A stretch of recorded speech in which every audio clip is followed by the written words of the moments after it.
Right now, there is a company lending the United States government more money than Germany does, more than Australia, more than Saudi Arabia. It's not a bank, it's not a pension fund, and it's definitely not a country.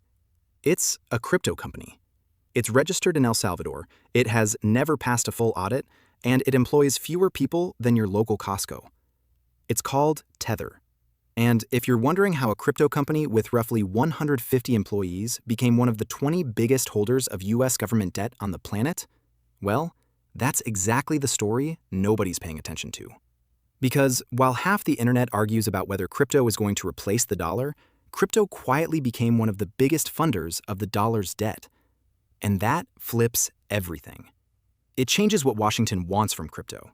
It changes where the risk in the financial system lives. And it quietly wired a brand new domino into the global money machine, a domino that has never been tested at full size. But to understand how we got here, you first need to understand what a stablecoin actually is. And trust me, it's simpler than the crypto bros make it sound. A stablecoin is a digital IOU for a dollar. You hand the company a real dollar, they hand you back a token that says worth exactly $1. And they promise you can swap it back whenever you want. That's it. That's the entire product. No mining rigs, no white paper mysticism, no laser eyes. A dollar goes in, a token comes out. So the obvious question is, why would anyone want that? And the answer is that the token moves like crypto. It settles in seconds. It crosses borders without asking anyone's permission. And it doesn't care about banking hours or wire fees.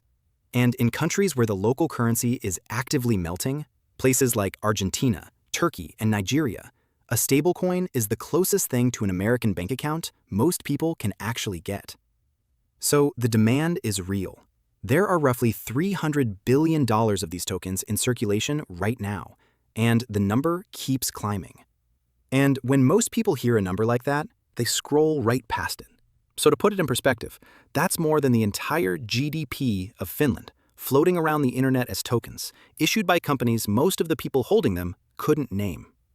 But here's the part that matters, the part that turns this from a tech story into a money story. When you hand Tether your dollar, what do you think happens to it? Because it doesn't just sit in a vault somewhere, it gets invested. And since the company has to be ready to hand your dollar back at any moment, it gets invested in the most liquid, most boring asset on Earth. Short-term US Treasury bills. Which means a stablecoin is basically a money market fund, with one small difference. A money market fund pays you the interest. A stablecoin issuer keeps it. And I need you to sit with that for a second, because this might be the single best business model ever invented. Tether takes custody of other people's money, well over $100 billion of it, parks it in treasury bills yielding roughly 4%, and pays the people who handed over that money exactly zero. The customers take the risk. The company takes the interest. In 2024, Tether reported around $13 billion in profit. With a headcount of roughly 150 people, that works out to somewhere near $90 million of profit per employee. For reference, Apple, the most profitable large company in human history, makes about $600,000 per employee. Goldman Sachs, closer to $300,000. Tether beats them both by more than 100 times. And they didn't invent a phone, and they didn't engineer a market. They run a spreadsheet with a token attached. No branches, no tellers, no vaults, no loan officers. It's basically a bank that pays no interest, makes no loans, and mostly doesn't answer the phone. And the best part, at least from Tether's side of the table, is that the whole thing scales for free.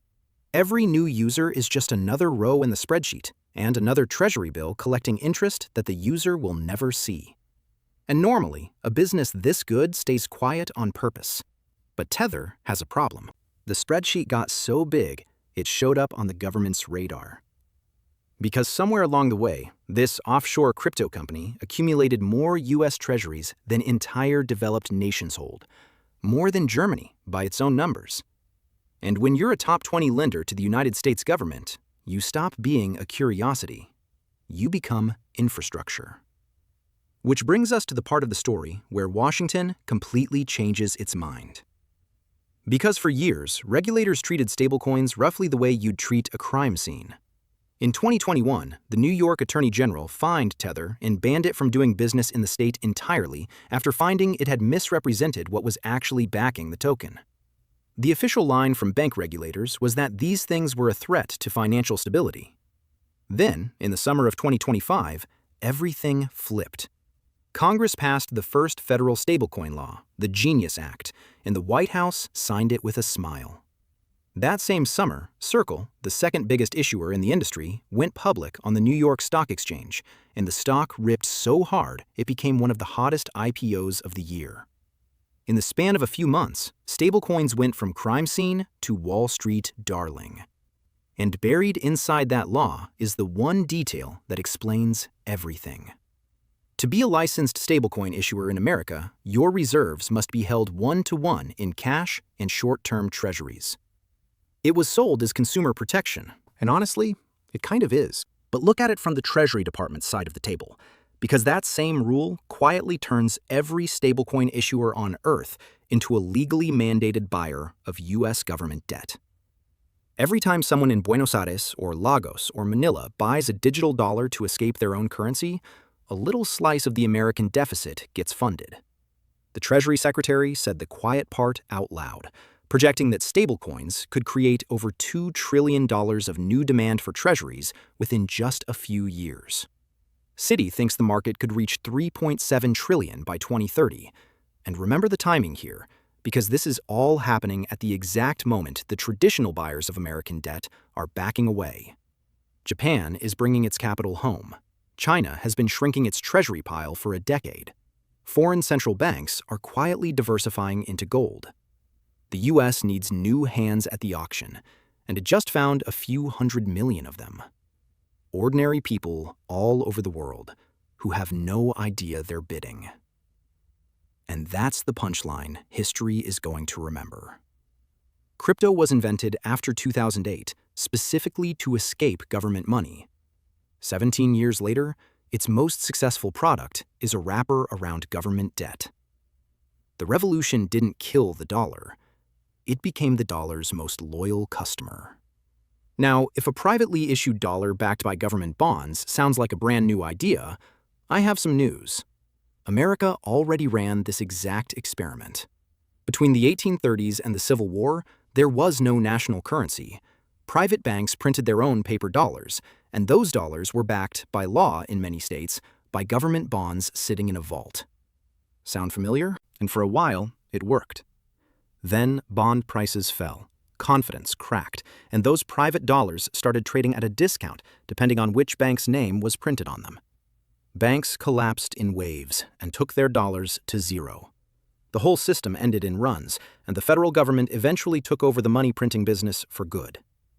And if the 1800s feel too far away to matter, there's a much closer rhyme. September 2008. A money market fund called the Reserve Primary Fund held Lehman Brothers paper, and when Lehman went down, the fund broke the buck. Its shares, the ones that were always supposed to be worth $1, were suddenly worth 97 cents. 3 cents. That's all it took. Within a week, investors yanked hundreds of billions out of money market funds, the commercial paper market froze, and the US Treasury had to step in and guarantee the entire industry just to stop the bleeding. And the lesson from both of these stories is the same. Any product that promises to always be worth $1 while not technically being $1 has exactly one failure mode: the moment people check. And people have already started checking.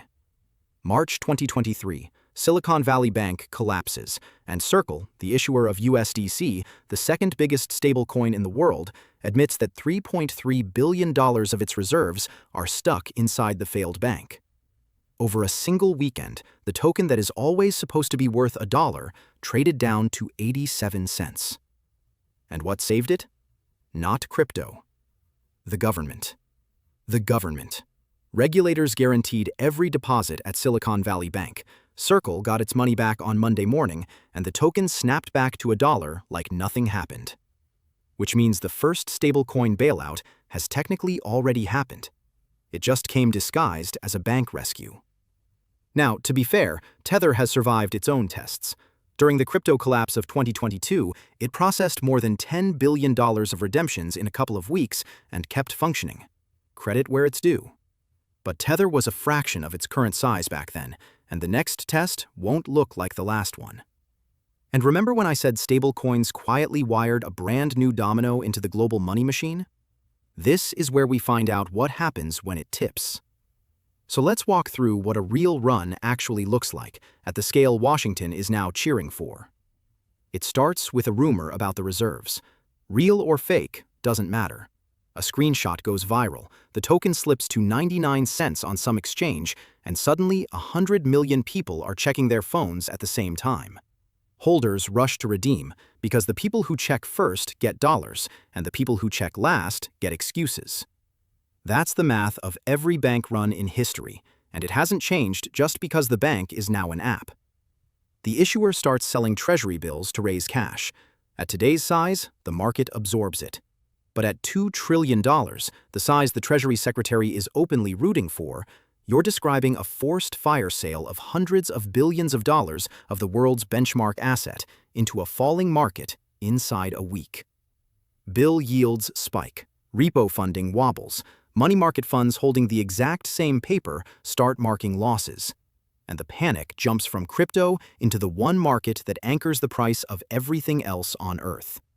And here's what makes stablecoins genuinely different from every bank and every money fund that came before them. There is no deposit insurance. There is no discount window. There is no lender of last resort. When a bank faces a run, it borrows from the Federal Reserve. When a stablecoin faces a run, it sells. And selling into a panic is how fires spread. Meanwhile, the biggest issuer in the industry sits offshore and publishes attestations instead of audits, which means an accounting firm confirms a snapshot of the books on one day rather than actually examining the company. The entire $2 trillion plan is being built on trust me. So play it forward. If stablecoins really do become a pillar of demand for US debt, the government can never let a major one fail. Not to protect crypto investors, but because a failure means a forced seller in the Treasury market and a broken dollar in the pockets of 100 million people. Which means there will be a backstop. Maybe a formal one, written into law. Maybe an improvised one, announced at 2 a.m. on a Sunday, the way these things usually go. And which means we've quietly rebuilt the oldest deal in finance. The company keeps the $13 billion a year. The public keeps the tail risk. Privatized profits, socialized losses. Except this time, the bank is an unaudited offshore company. At least Lehman had auditors. And the strangest part is that nobody voted on any of this. There was no debate about whether the dollar system should lean on crypto companies. It just sort of happened, one Treasury bill at a time, while everyone was busy arguing about price charts.